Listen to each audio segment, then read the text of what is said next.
Se ha desempeñado durante más de 30 años como docente de diferentes niveles educativos y en la actualidad combina la docencia en diferentes programas doctorales a nivel nacional e internacional.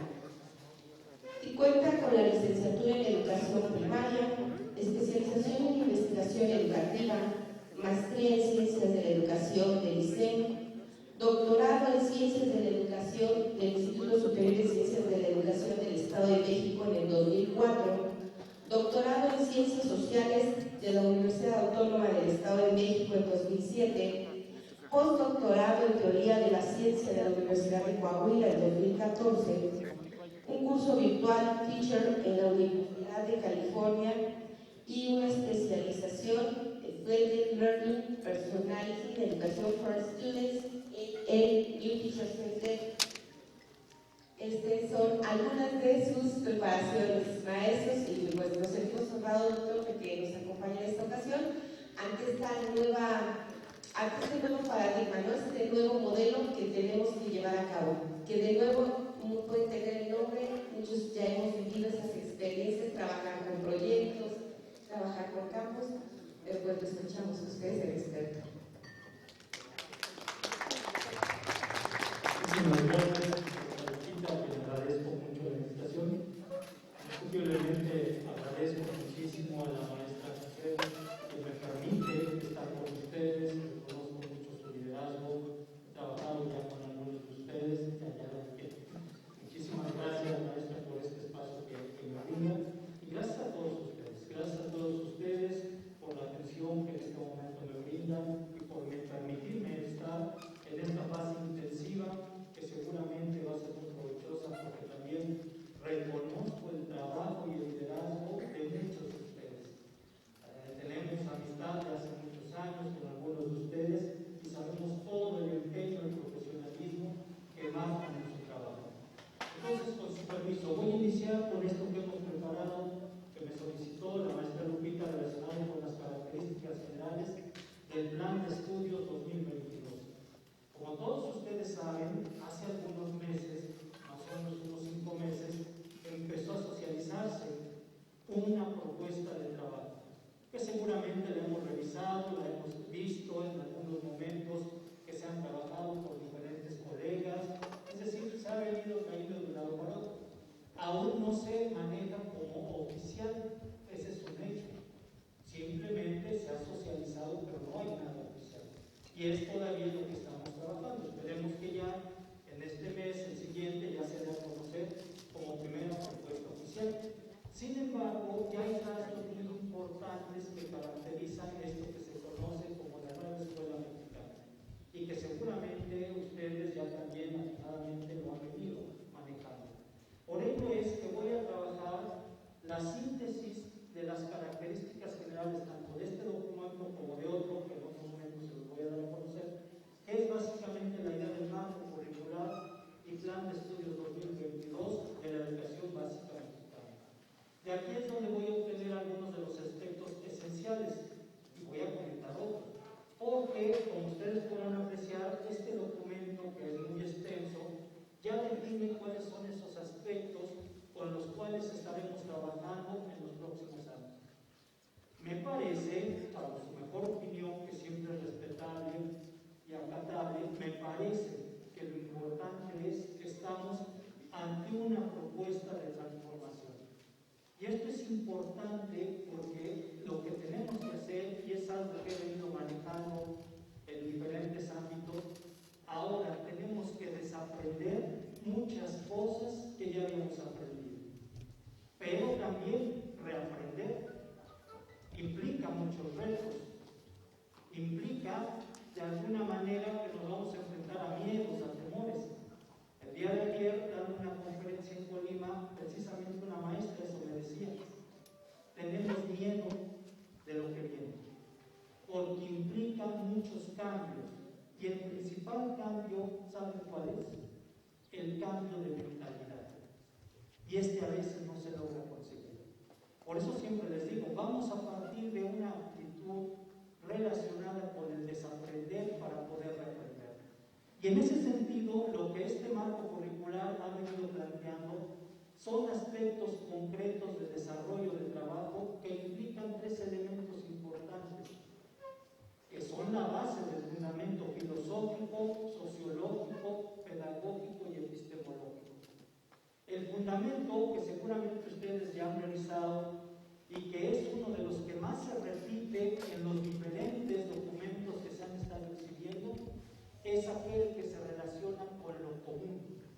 Y esta es una parte importante, porque desde esta perspectiva que se le ha imprimido al plan, tenemos una base importante relacionada con lo que sería lo común, la comunidad. Pero no solamente una ubicación relacionada geográficamente o localmente, sino una relación establecida a partir de aquello que nos pertenece a todos y en la que todos pertenecemos. Esa es la primera base.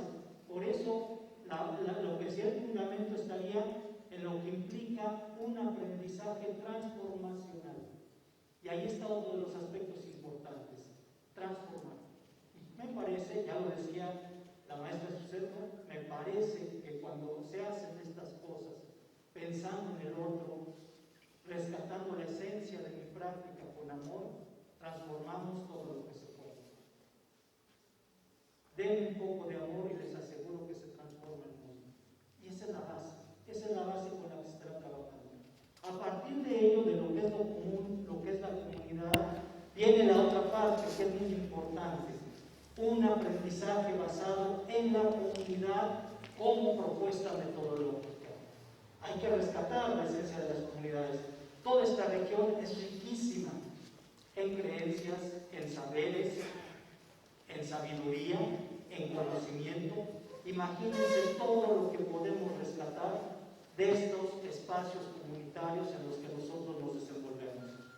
Y por último, el tercer aspecto, el diálogo, que es la base estratégica para desarrollarnos en el aula.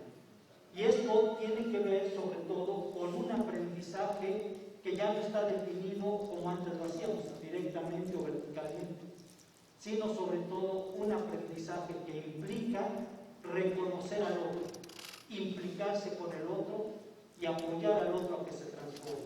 Y esa es la base que también usted lo decía muy bien, esa es la base del trabajo que tenemos con nuestros niños y niñas. De ahí entonces es necesario que nosotros entendamos que el diseño instruccional cambia. Ya no es una propuesta de planeación directa del maestro, y los documentos así lo manejan. La idea es también rescatar a los niños y niñas para que con ellos podamos planear. Y ven una cosa interesante, se cambia de esto que siempre hemos manejado, de un diseño instruccional centrado en el maestro, pasamos a un diseño de aprendizaje centrado en el estudiante, pero ahora nos ubicamos en un diseño centrado en la asociación pedagógica, que por lo general, seguramente lo han escuchado, se le conoce como el co-diseño. Y esta es una parte importante que nos da alberga esta propuesta. Seremos capaces de codiseñar curricularmente el trabajo pedagógico que haremos todos los días. Y se le va a dar esta facultad importante que durante muchos años se perdió, casi 3 décadas, nuevamente a los maestros. Que ya no sea un currículum prescriptivo, un currículum burocrático de cumplimiento de los diferentes temas o aprendizajes esperados, sino ahora, con base en la relación establecida en la comunidad, yo puedo definir los contenidos necesarios para lograr lo que se pretende en cada fase de formación de los estudiantes. Por esto es necesario que también nosotros nos demos la oportunidad de implicarnos en el co-diseño. Un diseño en lo común, un diseño que nos permita trabajar también desde las realidades de las existencialidades de nuestros estudiantes. Y esa es la base de este diseño que se ha propuesto. Y si en algún momento nos manejábamos o nuestros maestros se manejaban en el sentido de que ellos eran los que tenían solo el conocimiento y se lo iban a dar a los estudiantes, ahora debemos entender que el conocimiento lo tenemos todos. y que de todos podemos aprender. Ya no solamente es el maestro que sabe y estos que no saben para aprender de él, sino ahora es un aprendizaje redáctico en la que todos aprendemos de todos, y así ha sido. A veces no lo reconocemos, o a veces como maestros nuestra autoridad estaba en el conocimiento y por eso no dábamos cuenta del otro. Pero de los estudiantes aprendemos mucho, de los padres de familia aprendemos mucho. Por lo tanto, la idea está en un aprendizaje centrado en la comunidad. Y esto tiene que ver con los fundamentos pedagógicos, filosóficos que ya este gran autor nos había manejado desde hace casi 40 años. Todo acto educativo es un acto político. Y aquí hay una parte importante que él manejaba. La clave está en cómo implicamos a nuestros estudiantes para que se transformen y transformen su comunidad, el espacio donde están ellos. Por ello, Paulo Freire siempre manejó la idea. Lo importante es abrir la conciencia crítica de nuestros estudiantes. ¿Y cómo lo podemos hacer? El primer paso es implicándolos en su aprendizaje. Porque a partir de esta premisa de Paulo Freire, la clave está en que nosotros podemos transformar a la sociedad. Y eso es algo que todos lo conocemos, todos lo sabemos. Cuando hay una implicación de los maestros con sus estudiantes y una importante relación establecida, porque eso lo veremos más adelante, se puede transformar no solamente a los estudiantes, sino a la sociedad. Y sobre todo la concientización crítica y la acción instituyente. Dos categorías que nos manejan esta propuesta. Concientización crítica y acción instituyente, que se rescatan de estos dos autores, Paulo Freire, que lo conocen muy bien, seguramente conocen a Cornelius Castoriadis, un filósofo greco-francés que manejó la idea de la praxis instituyente. ¿Qué significa? Una transformación a través del trabajo que podamos hacer desde las escuelas. Y esta es básicamente la base filosófica. ¿Desde dónde podemos empezar a documentarnos? Los textos de Freire. Implícitamente, cuando leemos estos documentos que la SEP empieza a manejar, encontramos a Freire. Desde que es básico, la educación como práctica de la libertad, el más conocido, Pedagogía del Oprimido, donde él empieza a manejar la propuesta del diálogo como base del aprendizaje y la transformación de los estudiantes. Y ahí está el primer camino que podemos recorrer de forma importante para ayudar en este fortalecimiento. Y la misma SED maneja, lo importante es una actividad instituyente de autogobierno que logre crear dinámicas sociales, políticas y económicas opuestas a la racionalidad neoliberal. Todos lo sabemos y en los documentos que está socializando en este momento la SED, que se pueden consultar ahí en la página, sigue en esta insistencia en el hecho de ir en contra de esta racionalidad neoliberal. Ir en contra, por ejemplo, de la propuesta de competencias, que ahora se cambia, al ratito también lo comentaré. Y tendríamos entonces que empezar a ver cuál es esta realidad que nos permite ir en contra de esta racionalidad, y hay una concreta. No se trata de competencias, se trata de compartencias. La compartencia es una de las categorías clave en los pueblos originarios de lo que es América Latina. Es decir, no se trata de competir, se trata de compartir. Y todos lo vemos en nuestras realidades, cómo en las comunidades comparten, cómo en las comunidades se prestan, se ayudan. Esa es la idea de la compartencia. Y nosotros desde ahí podemos empezar a trabajar en lo común, para que con esto podamos abrir un horizonte de formación a partir de lo comunitario. Y reitero, no se trata solamente de esta regionalización, se trata de lo que podemos compartir de lo que es común a nosotros y a todos, que esa es la esencia. Y en el ámbito educativo, ¿qué es lo común para todos? La formación de los niños y de las niñas. Y hay muchas propuestas muy interesantes. Dos de los grandes filósofos que han manejado esta propuesta son Pierre Lardot y Christian Lambert, que desde hace ya muchos años han venido manejando esta idea de que la escuela debe cambiar para lograr una formación completamente comunitaria, una formación que permita la transformación instituyente de sus estudiantes. No más la escuela eficientista, no más la escuela eficaz, no más la escuela productiva. Sobre todo, la escuela común es la base de esta propuesta. ¿Qué implicaría? En primer lugar, aprehensión institucional de los bienes comunes. ¿Cuál es el mayor bien común que tenemos nosotros en nuestro trabajo? La educación. Con ese trabajamos, con ese nos desarrollamos y con ese transformamos la sociedad. También así, la dinámica emancipadora de otras lógicas que de pronto nos desviaron en los caminos de lo que era la sinrazón del trabajo que a veces desarrollamos. El hecho de llevarlo a un ámbito burocrático, eficientista, de que a veces no sabemos ni por qué debemos cumplir las cosas, pero las debemos cumplir. Y sobre todo, la clave de un legado que estaría nuevamente en la praxis instituyente.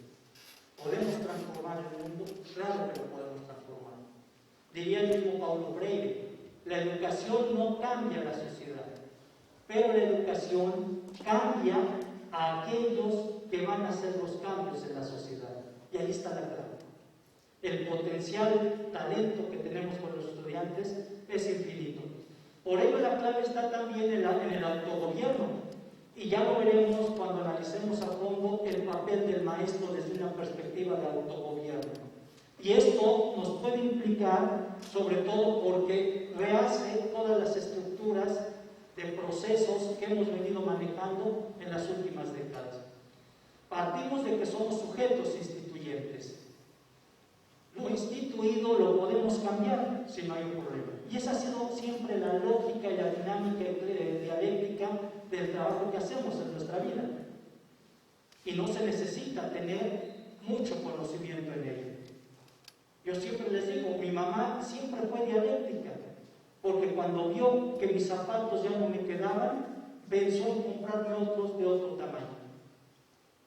Así todos en la comunidad somos dialécticos porque vamos renovando nuestras propuestas y retomando lo que nos ayuda y nos mejora. Pero también tenemos que apostar a esa capacidad que tienen los sujetos de instituir nuevas formas prácticas. Y ahí están involucrados los maestros. La emergencia está sobre todo en que ahora tenemos esta posibilidad de tomar el trabajo conjunto para proyectarlo de una manera diferente. Y con esto podemos trabajar de manera amplia, considerando aquello que definamos como base de la formación de los estudiantes. No más un currículum homogéneo, no más un currículum único, sino sobre todo la diversidad y pluralidad curricular es la base de esta propuesta. Por ello es que la clave también está en que este autogobierno realice una profundización en las prácticas democráticas para que podamos ir avanzando en un proceso solidario de comunidad.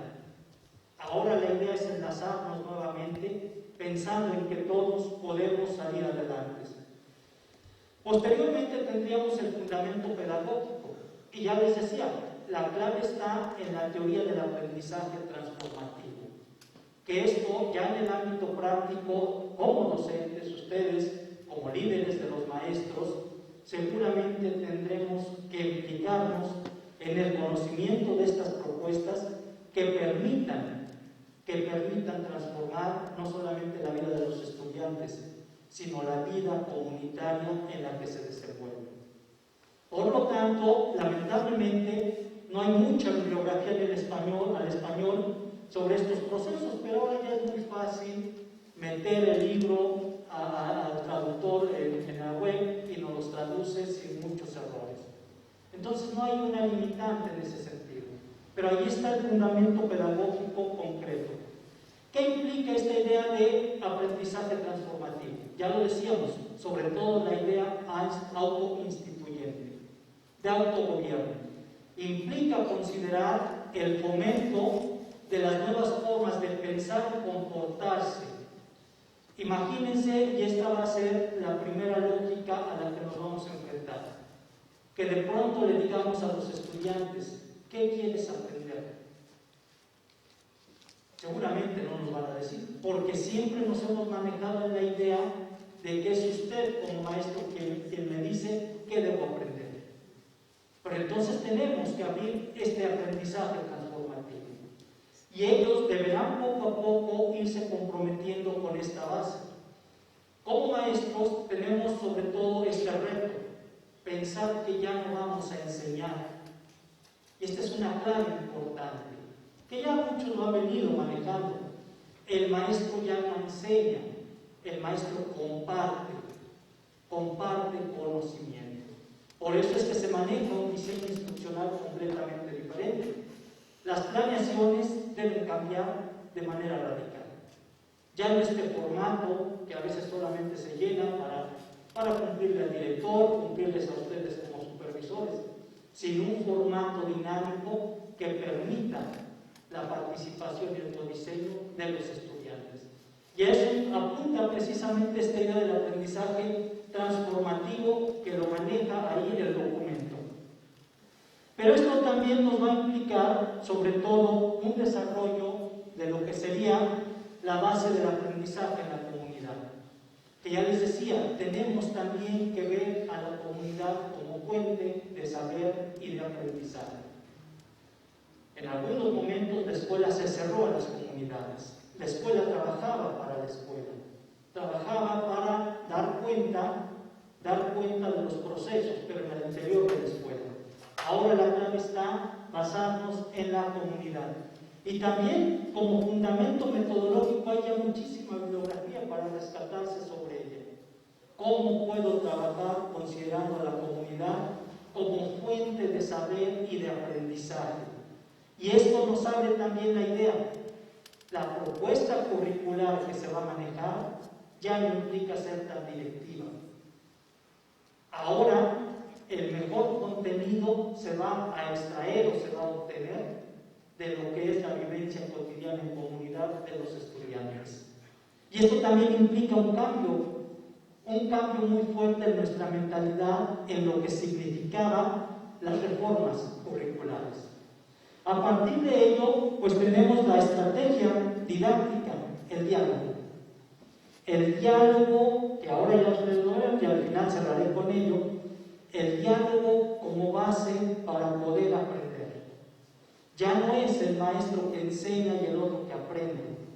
Ahora, mediante el diálogo, todos nos implicamos en un aprendizaje completamente diferente.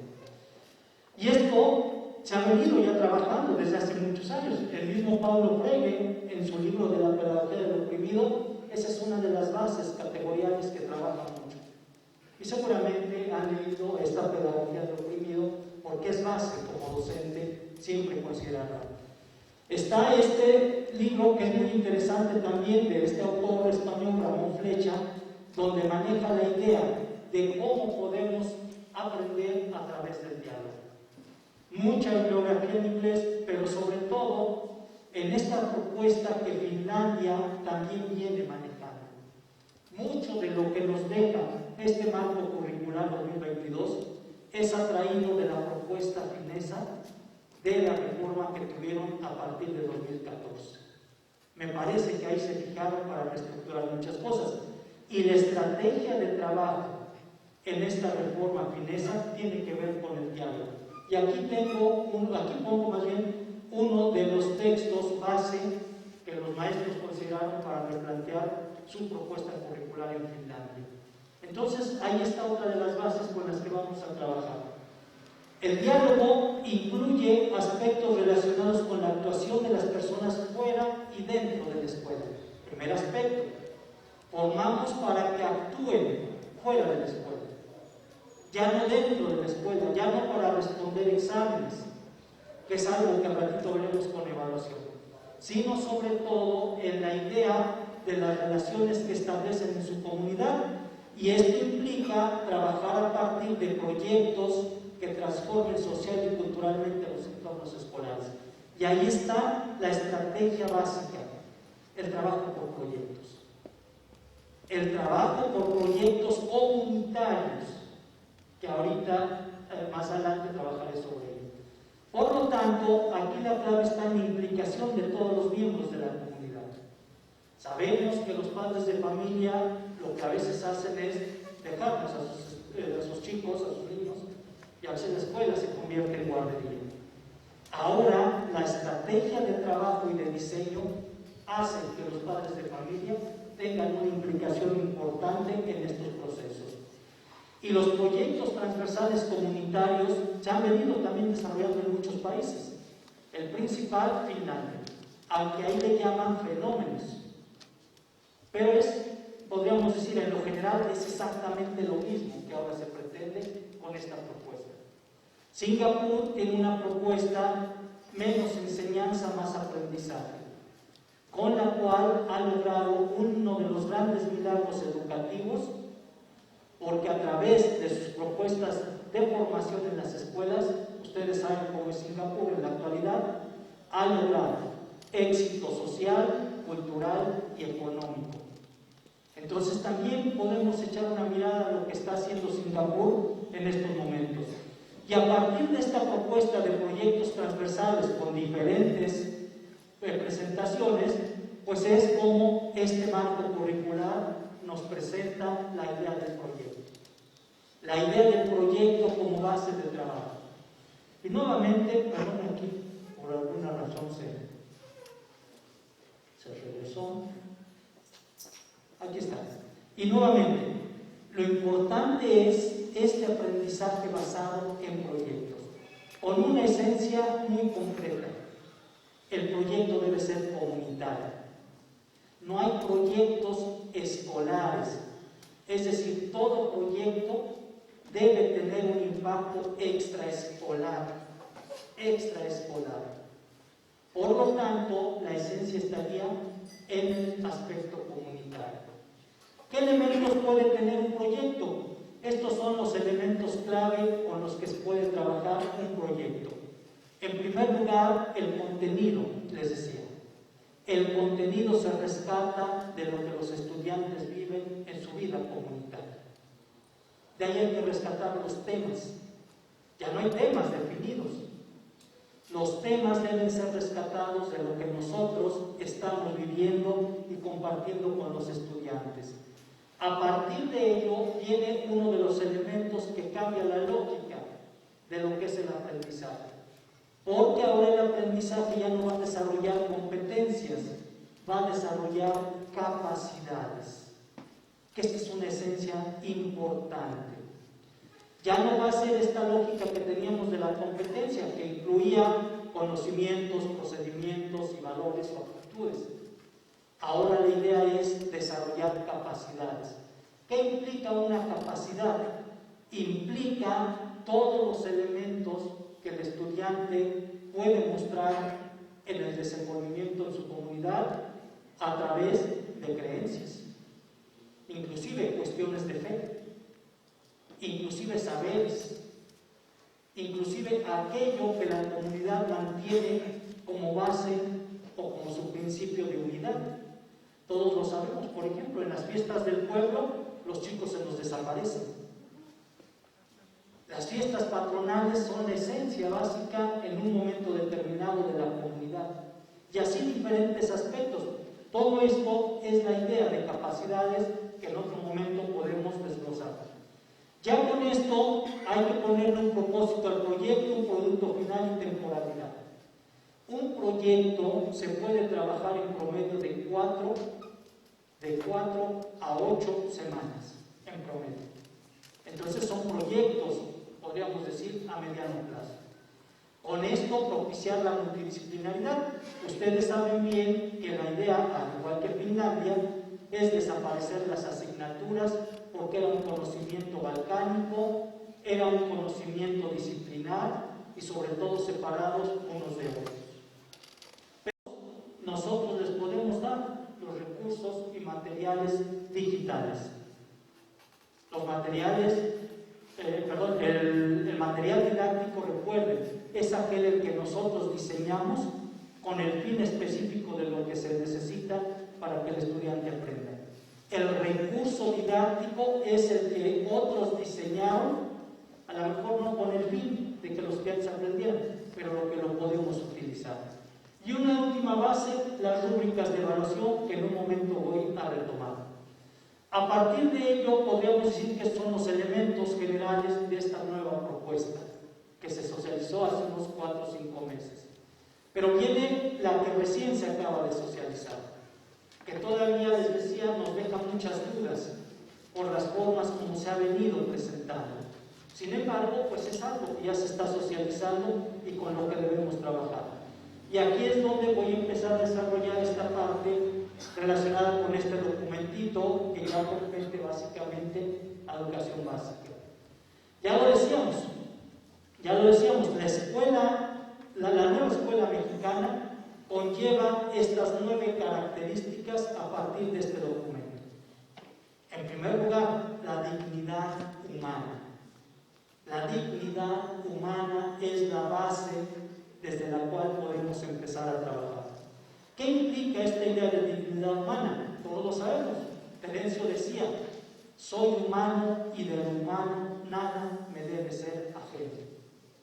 Por lo tanto, la clave está que antes de desarrollar aprendizajes, dignifiquemos a nuestros niños y niñas.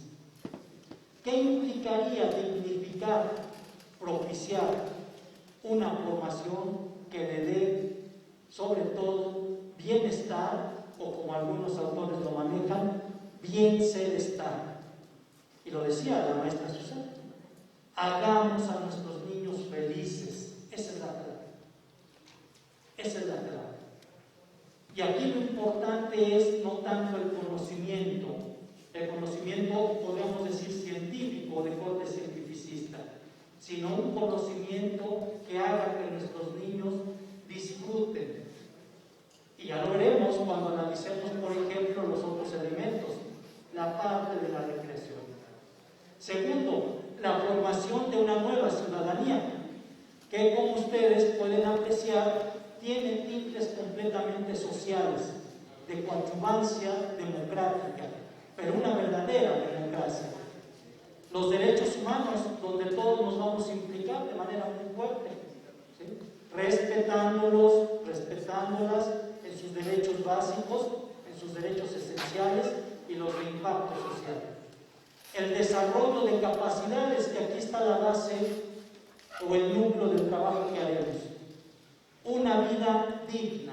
¿Cómo podemos tener una vida digna ante tantos problemas que se nos presentan en la actualidad?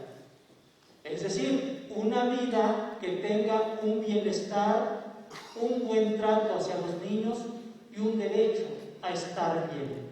Esa es la idea del bien ser estar. El que los niños se sientan bien en los espacios escolares y en su propia comunidad. Ante estos embates tan fuertes que tenemos en la actualidad, es necesario, como lo decía aquel presidente, considerar que la escuela es probablemente el único espacio donde los niños sienten seguridad. Como decía él, no sabemos de qué tormentas vienen, de la casa, de la sociedad. Entonces la escuela les da un cobijo diferente. Y aquí se presentan 3 elementos básicos, la misma escuela. La escuela deja de ser el centro de aprendizaje para retomar su esencia, el centro de formación integral. Ya no vienes solamente a aprender, vienes a formarte en lo integral a partir de estos aspectos. La familia, y esto es, aunque se le da mucha importancia, ustedes lo podrán ver en ese documento, casi 6 cuartillas completas hablando de la familia, considerar nuestras familias monoparentales, homoparentales, de asistencia, es decir, muchísimos tipos de familias que ahora ya tenemos. Ya no es solamente la familia nuclear que conocimos. A partir de ello, ¿cómo puedo involucrar a las familias, a los padres de familia, en esta base de codiseño para el mejoramiento de la formación de los estudiantes? Y ahí se manejan ya también algunas estrategias importantes. Y la clave va a estar en el papel que hagamos los maestros y maestras. ¿Qué tanto nosotros estamos preparados, formados para poder transformar? Desde esta base, ya no hay un currículum prescrito. Ahora tendremos que diseñar nuestras propuestas curriculares nosotros. Y ahí entonces hay que también trabajar en codiseño. Y no es tan fácil el codiseño. Les doy un dato solamente para que lo tengan presente y a lo mejor quienes conocen este espacio me podrán en algún momento refutar o a lo mejor apoyar. Escuelas Normales inició un proceso de codiseño muy importante desde hace un año. Y cuando uno ve el producto que lograron los colegas de Escuelas Normales, es casi similar a las propuestas curriculares anteriores. ¿Qué significa esto? Que nos hacen falta elementos de codiseño. Codiseño no solamente es reunirse para poder definir qué es lo que van a aprender los estudiantes. Implica sobre todo una visión de favorecimiento en esto que sería la vida digna y el bienestar de nuestros estudiantes. Entonces la clave está cuáles contenidos, pero que les den a ellos esta posibilidad de trabajo. Y este es el gran reto que vamos a tener como maestros, con el cual ustedes van a trabajar con sus directivos y sus docentes. El papel de la tecnología, que no se obvia, que sabemos que es muy importante, que ha sido una de las asignaturas pendientes en los últimos 5 gobiernos, incluido este, pero que a final de cuentas tenemos que hacer la base del trabajo de aprendizaje. La pandemia nos los demostró. La pandemia nos los demostró y nos ha venido manifestando esta idea. Y por último, el currículum desde la diversidad. Que todos lo sabemos, ya no hay un currículum único, porque las realidades son diferentes. No es lo mismo la realidad de Acambay que la realidad de San Felipe del Progreso, aunque pareciera que están aquí, porque nos enseñamos a ver las cosas de una manera homogénea y ahora tenemos que ver las cosas en sus particularidades y especificidades. Ahí estaría una de las bases importantes. Los siguientes aspectos, son 3. Los elementos centrales de esta nueva política curricular. Primero, y nuevamente vamos en este sentido, el derecho humano a la educación, donde lo importante es ir más allá de saberes y conocimientos. Lo importante es rescatar la sabiduría de los pueblos. Y esto es una clave en la base del aprendizaje comunitario. Rescatar el saber. Lo que fue durante más de 4 siglos la idea de que solamente el conocimiento científico daba lo válido, lo objetivo, tenemos que replantearlo. Porque también el saber de los pueblos nos permite considerar las bases de una formación integral de los estudiantes. Por ello es que se rescata mucho a Boaventura, este autor que nos maneja la base de las epistemologías del sur. No quedarnos solamente con lo que los europeos nos dicen, sino profundizar en las localidades, en las potencialidades de nuestra región. Esto que me parece que es súper importante, revalorizar a los maestros y maestras para el reconocimiento curricular y profesional. Nuevamente tenemos aquí la base. El maestro debe transformar la propuesta curricular. No debe manejarla de forma prescriptiva. Esto es lo que me dice, esto es lo que debemos cumplir. Recordemos que en algunos casos los maestros están en esta tónica, pero a veces dicen, pero es que mi director me dice que yo no me debo salir del aprendizaje esperado que definió la SEP.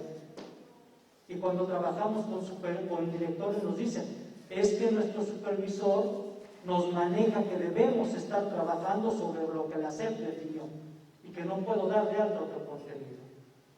Entonces ahí tenemos que ver también la posibilidad de nosotros dar aperturas de desarrollo curricular, porque esto le va a devolver profesionalización y autonomía a los maestros, porque los maestros lo único que llegamos a hacer fue a convertirnos en meros operadores técnicos de programas definidos por otros. Y no lo digo yo, lo dice la misma SEP. Y parece modo de mentira, por eso en algunos casos la gente piensa, cualquiera puede ser maestro, porque de lo único que se trata es de cumplir con lo que ya te dijeron. Y ahí tenemos que recuperar esta propuesta de autonomía y profesionalidad curricular, que no es nueva. Desde el nacimiento del currículum hace 100 años con Franklin Covey, la propuesta era que los maestros trabajáramos un currículum propio de acuerdo a necesidades e intereses de nuestros estudiantes.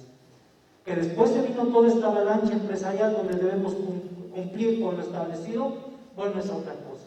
Y bueno, por último, esta cuestión del currículum, basado en lo que sería la interculturalidad, los procesos formativos, la evaluación, la gestión escolar, los materiales y las tecnologías de la información y la comunicación.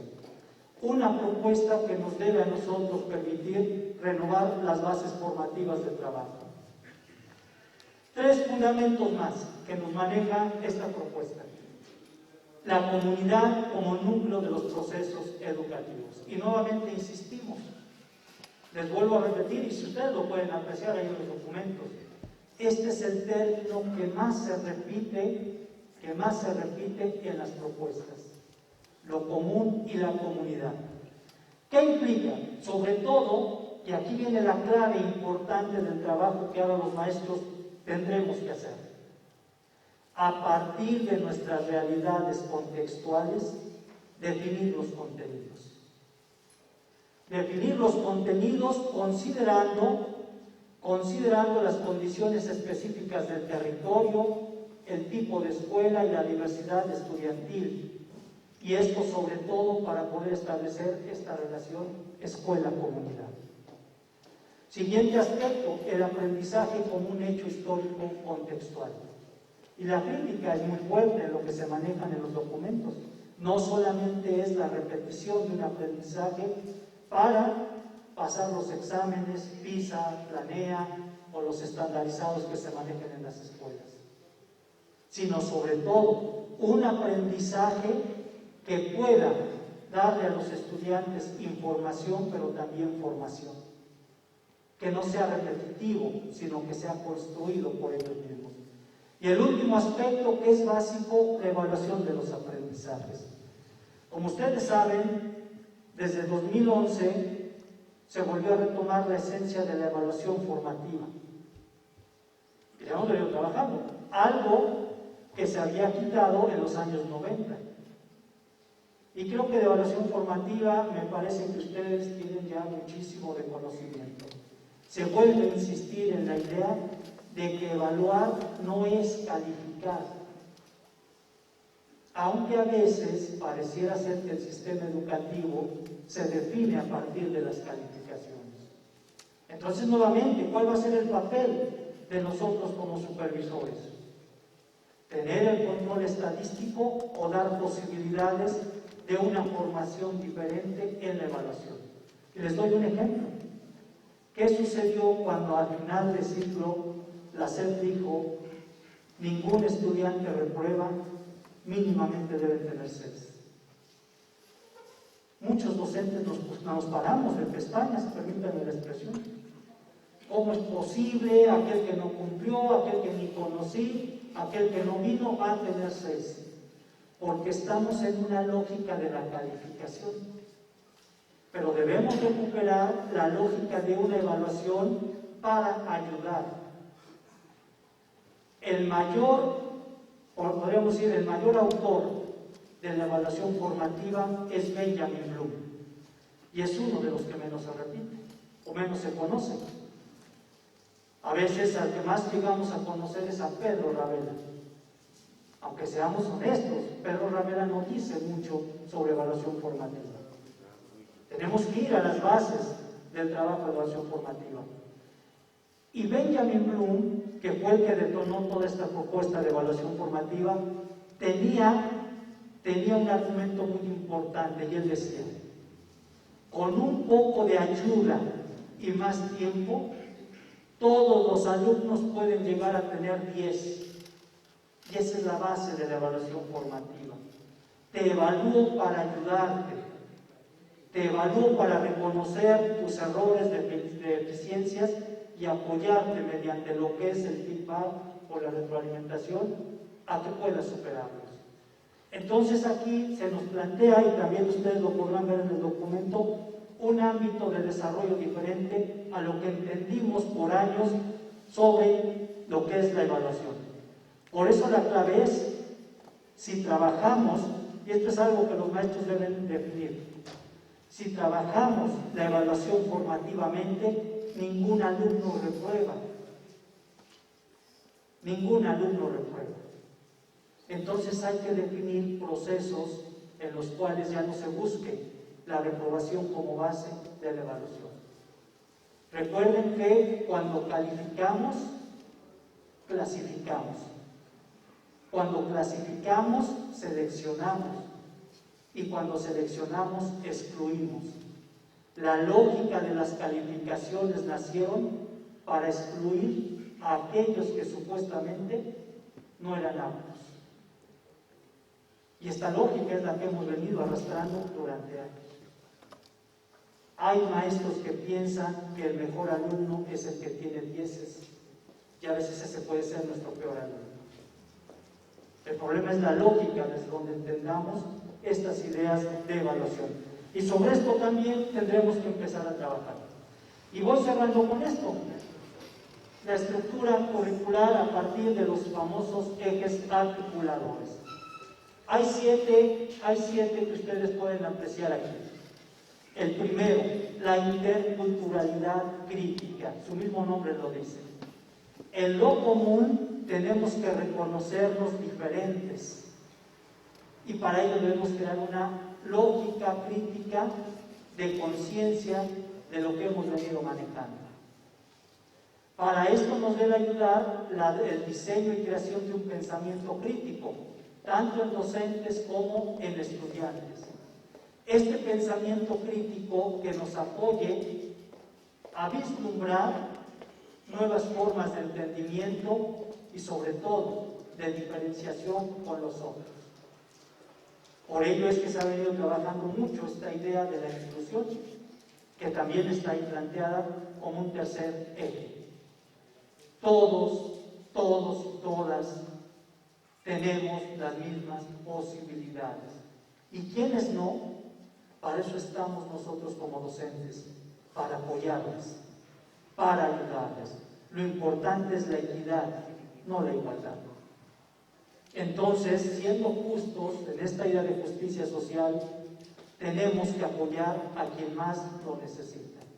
Y esa es la esencia de la inclusión. Y va muy de la mano con el 4, igualdad de género. Reconocernos en todos los ámbitos. En estas nuevas propuestas de igualdades que se nos manifiestan en las diferentes comunidades, lésbicas, gays, trans, etcétera, etcétera, que todos conocemos. Reconocernos en la esencia de lo que es o lo que se puede presentar en la igualdad de género con nuestros estudiantes. Vida saludable, un factor súper importante y que la SEP lo enlaza con lo que estamos viviendo, esta pandemia. Desde la escuela tenemos que retomar la esencia de la vida saludable, que no se reduzca al plato del buen comer y al jarro del buen beber, sino que vaya más allá. Una vida saludable que implica no solamente la alimentación o la bebida, sino sobre todo una vida saludable a partir de la esencia del manejo mental, de la esencia del manejo emocional de los estudiantes, que también seguro estoy, muchos de ustedes ya lo vienen desarrollando. Lectura y escritura en la cultura. Parte importante de ello tiene que ver en las formas como leemos el mundo, como escribimos el mundo. Y no se refiere solamente al acto técnico de escribir o al acto técnico de leer, sino sobre todo a la mirada con la que nos encontramos con nosotros. Como diría el poeta, no soy yo quien me ve en tus ojos, eres tú quien refleja la esencia de lo que soy. Y en esto debemos aprender que la lectura y escritura del mundo tiene también una gran diversidad, porque cada uno de nosotros entendemos y vemos el mundo de acuerdo a nuestra historia, de acuerdo a nuestro contexto. Y por último, las artes y las experiencias estéticas. La base estética de esta nueva propuesta tiene que ver con ese goce, placer que se tiene con la apreciación de lo que es la misma vida. No es solamente trabajo en manualidades, sino es darle un sentido estético a los niños para que puedan apreciar su vida y la de los demás. Esa es la esencia estética. Estos son los ejes articuladores. Y vamos a los campos, que ahora, como ustedes saben, los campos serán la base de trabajo durante las diferentes fases que en un momento voy a retomar. Son 4 muy concretos que se van a estar desarrollando en las diferentes fases: saberes y pensamiento científico, ética, naturaleza, sociedad, de lo humano y lo comunitario y lenguajes.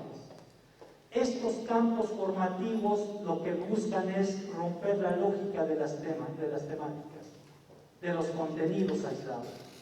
Y ahora se ve una formación integral, una formación en la cual los niños puedan tener una base consolidada de saberes y de conocimientos, pero que vayan interrelacionados entre ellos. Y eso es a lo que se aspira de manera concreta. Como han dicho muchos pedagogos, no aprendemos por disciplinas, aprendemos de manera integral. Y esta es la base que también se consolida pedagógicamente. Y cierro con esta, que sí es una imagen que rescato directamente de la propuesta de la SEP. Este sería el desarrollo concreto de la propuesta. Teniendo como base la comunidad, empezamos a crear una propuesta de desarrollo diferente para el aprendizaje. A partir del perfil de egreso, 10 aspectos concretos del perfil de egreso, que ustedes los pueden consultar ahí en la base de los documentos. Se definen los diferentes rasgos globales del aprendizaje. Nuevamente, un aprendizaje que no se reduce a la información de temas, sino que va más allá. Con esto estarían los ejes articuladores, que ya los comentamos, los 7 ejes que están aquí: inclusión, pensamiento crítico, interculturalidad crítica, igualdad de género, vida saludable, lectura, escritura en el acercamiento de las culturas, artes y experiencias estéticas. Con los 4 campos formativos: lenguaje, saberes, pensamiento, ética, naturaleza, humano, comunitario. Con los propósitos por fases y por campo formativo. Y estas son las fases en las que ahora tenemos que reorganizar el proceso escolar, que todavía la SEP no ha definido muy bien este aspecto en su particularidad, pero que ya nos plantea trabajar por estas fases. ¿Por qué por fases? Porque implica darle un mayor campo de trabajo a lo que serían los campos formativos. Por eso estos campos estarían durante todas las fases, pero con un ámbito de gradualidad en los estudiantes. A partir de ello llegaríamos a los contenidos y saberes, con lo que serían las progresiones de aprendizaje, los principios del enfoque didáctico del campo. Y cierro con esta, que es la base del desarrollo ya práctico en el aula. Contenidos, diálogos, progresiones de aprendizaje, orientaciones didácticas y sugerencias de evaluación. ¿Cuál es la esencia aquí? Sobre todo, que aunque haya un contenido definido, se debe replantear a la luz contextual de los elementos de trabajo que hacemos los docentes en el aula. Partiendo de algo concreto, que les digo no es nuevo: necesidades e intereses de los estudiantes. El currículum se construye con base a estas ideas, no con base en las ideas que tenemos los adultos. Por lo tanto, los contenidos deben ser redefinidos de manera amplia. No es un currículum para cumplirlo como lo hicimos con los otros, que esa es una de las críticas fuertes que se hacen de este documento. Y sobre todo, la propuesta operativa mediante diálogos y procesos de aprendizaje. La clave está en que el diálogo permite experiencias de aprendizaje formativas. Por lo tanto, debemos atraer en las escuelas un ambiente de dialogicidad, un ambiente en el que el niño puede expresarse y no solamente estar escuchando o escribiendo. Las orientaciones didácticas, que su mismo nombre lo dice, son orientaciones, pero no se trata de que el maestro las siga al pie de la letra. Y bueno, por último, las sugerencias de evaluación, que ya les decía, están en la base de una evaluación formativa. Y ahí hay que diferenciar muy bien evaluación formativa de evaluación sumativa. El documento lo maneja con un término que todos conocemos: acreditación. Acreditación. Tenemos que saber pasar de una evaluación formativa que no lleva números a una acreditación que sí va a llevar números. Y eso se resuelve muy fácilmente, y nuevamente acudo a Bloom, a Benjamin Bloom, con un texto de 1972. ¿Cómo pasar de una evaluación formativa a una evaluación sumativa? Con base al juicio de los involucrados. Y esto nos va a costar trabajo, porque los maestros le apostamos más a nuestro propio juicio y sobre todo a la objetividad de instrumentos. Pero esto cambia la lógica de trabajo. Esto sería, estimados maestros, lo que yo quería comentar con ustedes. Solamente les dejo ahí mis redes, por si me quieren seguir, se los agradeceré tanto en Facebook